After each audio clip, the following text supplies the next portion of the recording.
Hello दोस्तों, कैसे हो आप सब। मेरे इस व्लॉग में आपका स्वागत है। ये मेरा फर्स्ट व्लॉग है, तो ये मेरा आखिरी व्लॉग नहीं है। यानी कि मैं अब रोज़ वीडियो बनाने वाला हूँ।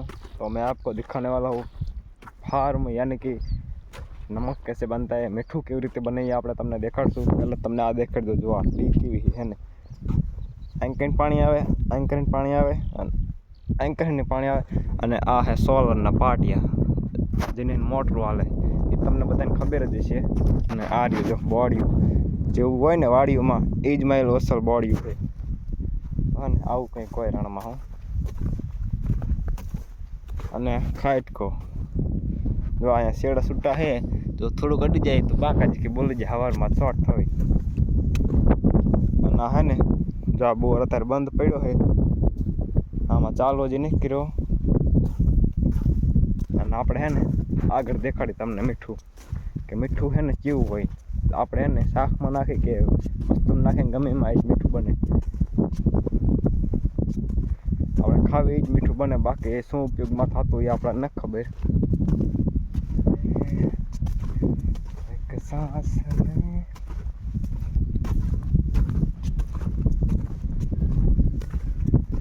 તો હે ને જો આ રહ્યા ભાઈ મીઠાના પારા।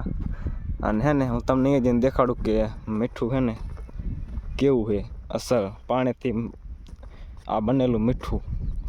કારણ કે હે ને આપણા મહેનત કરેલું મીઠું કહેવાય ભૈયાને। હું તમને અહીંયા જઈને દેખાડું મીઠું, પાણીના પારા, પાણીનું બનેલું મીઠું અલગ।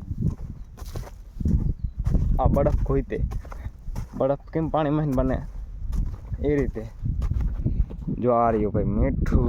અને હે ને આપણે સડી જઈએ અધર, ફાઇનલી આપણે આવી ગયા અધર। અને હે ને આ રહ્યો જો ભાઈ મીઠાનો પારો। હવે હે ને 500 ટન જેવું છે આ બી પારા। જો એક પારો આંકા આવે ગામડીનો અને એક પારો આંકા આવે, બે એને કેટલું 500 ટન જેવું મીઠું છે। એટલે હે ને આપણને પૈસા બેસીને તો આમાં ગાડી ન પડતી, પણ હે ને એટલે ખબર પડે કે આમાં હે જ મીઠું છે, ઓછું નહીં હોય। કેવો પારો થયો ડેન્જરસ। અને આ જ મીઠું છે જે આપણે બધા હે ને ખાવી ઘરે, એ જ છે મીઠું આ। અને હે ને અને બીજું તમને દેખાડું જેમાં હે ને પારાવાળાનું બાકી છે ને, એ તમને જ દેખાડું જો।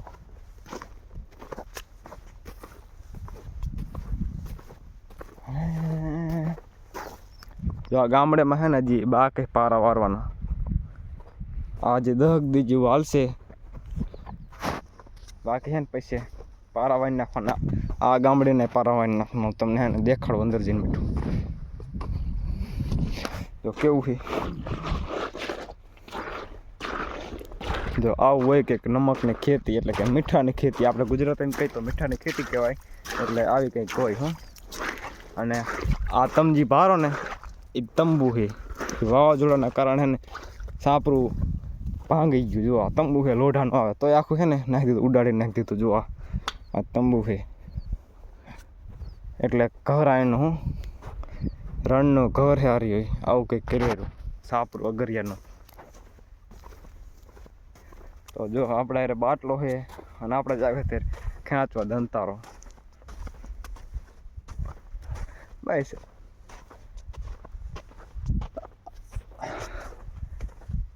તો હે ને થોડી ઘણી જે માહિતી આપણને દીધી, આપણે જે આપી માહિતી, વિડીયો સારો લાગ્યો હોય તો એક લાઈક અને એક સબસ્ક્રાઈબ કરી નાખજો। વિડીયો આવશે ડેલી આપણો, બરાબર ને, રોજે રોજ।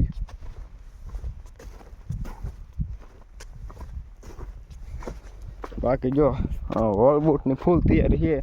અને આપણે જાગે ત્યારે દંતારો ખેંચવા, તમને બધાને ખબર જ હશે આપણે રોજ દંતારો ખેંચવો પડે, ને મીઠું સોટી જાય। આપણા ના ભાઈ એવું ફૂલ આવડતું નહીં હજી આપણને વિડીયો બનાવતા, એટલે હે ને સપોર્ટ કરજો થોડો ઘણો। તો હે ને આટલું જ આજના માટે।